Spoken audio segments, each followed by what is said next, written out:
Meet 10-week-old Maple, full of energy with absolutely no idea how to walk on leash, and her owner who's doing her best to keep up. But with the right guidance, even the most chaotic walks can become confident steps forward. Stick around to see how just a few changes can lead to big breakthroughs. All right, so just tell me a little bit about what specifically you want help with Maple before we get started. She doesn't focus on what we're doing. And if she doesn't like what we're doing, she will just lay down on the grass. And to get her to encourage loose leash walking, I have to practically have a treat right in her nose for her to do it. Okay. She just doesn't want to do it. She can do it. She does it occasionally, and we're having trouble with her jumping and nipping, but I know a lot of that's puppiness. All right, and how old is she? She is 10 weeks old. Okay. Yeah, so I mean, as part of that is just going to be her still learning, right? Right. Because she's only 10 weeks old. She's probably new to even just having a leash. Right. We've had her 2 weeks. Okay, perfect. In that 2-week time, so would you say like the walking on the leash is the biggest thing that you want to work on first? Yes, because it's frustrating to me when Yeah. she won't come. So what I'm going to have you do is, I'm going to kind of show you how to work on it. So one thing that you're kind of having an issue with is you're using the leash to get her attention. Correct. But you're putting a lot of tension on it to do that. Right. So what's happening is there's always tension on the leash and there's Right. never a point where it stops. Mm-hmm. So there's no way for her to know what you actually want. Okay. Does that make sense? Yes, it Because does. if there's always tension Right. and not clear reinforcement for what you want, Right. she's just guessing. And Right. she's only 10 weeks old, so Right. all this pulling, exploring, all that's Right. normal. Right. So what we got to do is be really mindful of what we're reinforcing and what we're paying. Because like I Okay. said, if you're trying to get her attention back, but the way you're trying to do that is put more tension on her, Right. Right. what you're going to actually do is cause her to drive in and pull even harder away from you. Okay. And it's going to create a bigger problem for you, especially as she gets bigger. As she gets bigger, correct. So if I can take her really quickly, I'll show you Sure. how we can kind of work on that. So is this her cheese here? Yeah. I have some already wadded up inside there. You want some already? Oh yeah, in the I can ball. already take some. That's perfect. Just stick that in the So outside what I pocket. want to keep in mind is, one, that she's only 10 weeks old. So she's going to have a very short attention span. So what you need to do is be really, really intentional with what you're paying.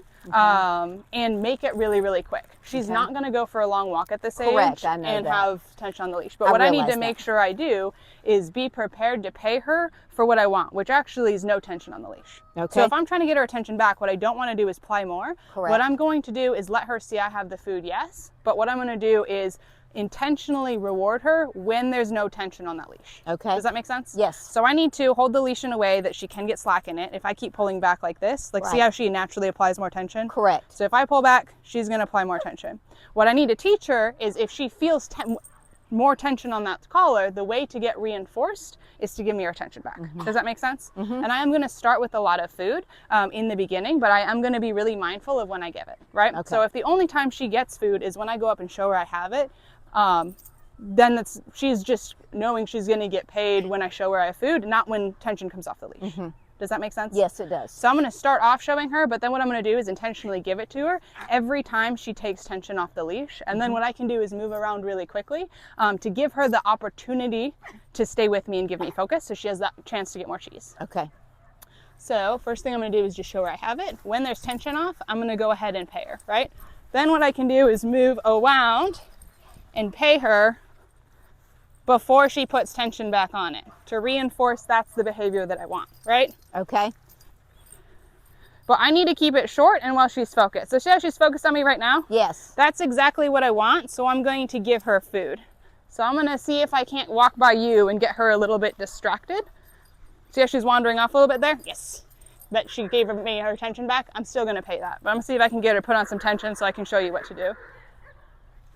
There's a little tension. Yes. The second she moved toward me, I paid. Does that make Okay. sense? So Yes. I'm not going to bait her toward me. What I'm looking for is to reinforce taking tension off that leash. And that's the jumping for my treat. Yeah.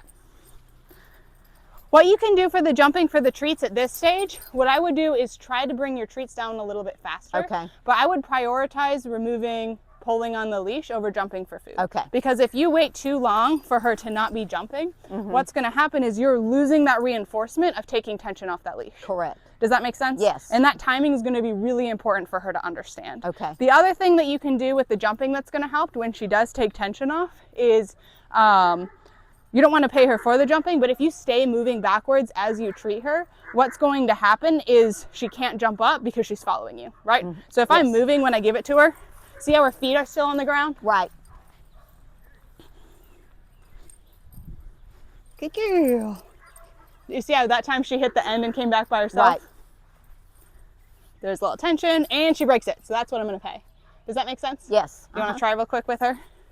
So like I said, I think what you got to do is really short, intentional, and pay that. What you need to make sure you don't do is when you want her attention back is put more leash pressure on her. Because if she doesn't break it on her own, she's not learning anything. Okay. Let me get some more cheese. More payback. That's right. And like I said, you want to be really, really quick and short is going to be the most productive thing you can do with her right now. Because at 10 weeks old, they don't have a great attention span. And you want to stop while she's having fun and engaged. So next time, she's even more engaged. There you go. So just relax that leash. There you go. Pay her when she pays attention and just move around. There you go. So relax your other hand. Yep, just let it hang down. That way she doesn't get tension. Yep, and just walk in a straight line. See if you can stand up a little bit. Take the food away. Yep, take the food away and just walk. And we're going to look for her to pay attention. Yep, and go back. See how she's giving you focus? Right, right. There you go. And we'll stand back up. Walk in a straight line. She's like, oh, we There's dropped a little bit the crumb. there. Pay her. See how she broke tension that time? Yeah. Good girl. I'm out of my cheese. That's all right. We'll go ahead and reload while she's licking. Is a perfect time to do that. I'm gonna lick my fingers clean. Lick the batter clean. Okay. But did you see that moment where there was a little bit of tension and then she chose to keep up with you? Yes. That's the decision that we want to make sure we reinforce with food so it becomes more likely over time. Because she did really good the first week. I didn't have any trouble with her and came back and she did great and did her sit on not being called and everything. And then all of a sudden this week and last week she kind of lost it. And what you probably need to do, like I said, is be a little bit more careful with that timing. Because when you apply more tension trying to get her focus back, you're actually encouraging her to focus somewhere else. Okay. Maple. Ready? Here we go. There you go. All right, and just walk really quickly. So just stand up and walk. There you go. Yep, and just stand up and walk. You can take that food away a little bit because we want to give her the chance to hit the end of the leash. There you go. Turn away from her. She's crossing in front of me though. Yep, that's okay. Here, let me show you a way to help fix that. Okay. So something that's going to help with crossing in front is if you actually put your leash in your other hand and then you can pay with your left. Okay. So that way, let me show I have it. I'm going to walk around, right? See, there's tension on the leash. And when she breaks it, she gets rewarded. Does that make sense? Yes. So I'm just allowing tension to stay there until she chooses to break it. Okay. But if you cross over, it can be, or with the other hand, it's going to be easier for her to stay there. But what you need to do is take the food away a little bit because you're holding it in front of her so much. You're not giving her the opportunity to put tension on the leash. Does that make sense? So I'm just going to stand up, let tension on the leash happen. Yes. And when she comes back, right, and breaks that tension, that's what I'm paying. But you got to give her the chance to do it. Otherwise, you're always going to have to hold food in front of her. Right, because that's what I felt like I was doing. Yep. So put it in this hand. Yep. So yeah, like I said, take the food away and just walk normally. There you go. Just stand up and walk. And then when she gets tension on there, we're going to pay her when she goes away. Wait. There you go. So just stand up all the way, no food, and walk back the other way. Let me get her foot. Your foot's caught. Okay, here we go. Maple. There you go. Nice. Even when she's jumping up? Yeah, just take the food away so she doesn't. There you go. And there's tension, and she broke it, so pay her. Good job. And pick the food up so she can't jump. And walk, walk, walk. There you go. And hold it up again. We're going to give her a chance to put tension on that leash. So just walk, turn away from her. Tension and broken, so pay her. Okay. Just keep moving when I pay her? Yep. Yeah, and if you stay moving, it doesn't give her the chance to jump, so you're not paying a behavior you don't want long term, right? So just keep walking. I have no payment. Here, I got a little bit, so we got one more. So turn away from her, see if we can get a good one without tension. Keep that food away from her. There you go. Nice. Yep, so we're just going to keep fading out that lure this way, but also be really intentional. There you go. So tension. And when she breaks it, we're going to want to pay her. There we go. Cheese. That's okay. It's still tension and breaking, right? Yep. So we'll super pay that one because that time she intentionally chose to stay with you. Good girl. Good girl. Yeah, good girl, Maple. Good girl. Got a cheesy beard. Is that kind of making sense? Yes, with that timing a little bit? I just need to pay attention more quickly as to... Well, and what you need to do is give her a chance to get some tension on that leash so she can learn to break it. Like I said, you can do that by taking the food away a little bit. Otherwise, what happens is you're either baiting you're baiting a heel, which we do want long term, but you're not teaching her to not pull on the leash. Okay. Maple. Whoops, that wasn't fast enough. Here we go, babe. There you go. And take the food away. All right, turn away from her, see if we can get tension on there.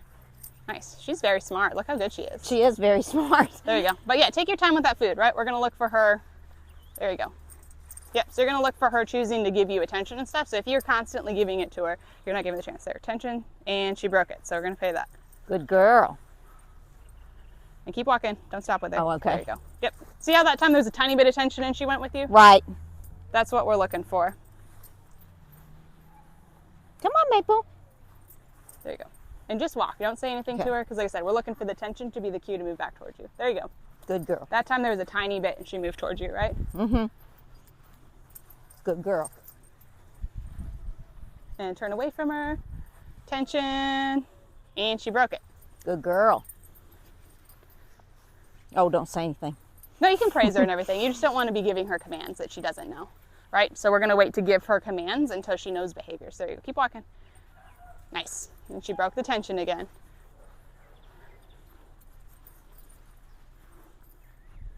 There you go. And she broke it. Nice. Keep walking. Nice. And she broke it. So Good pay that one. girl. Good girl.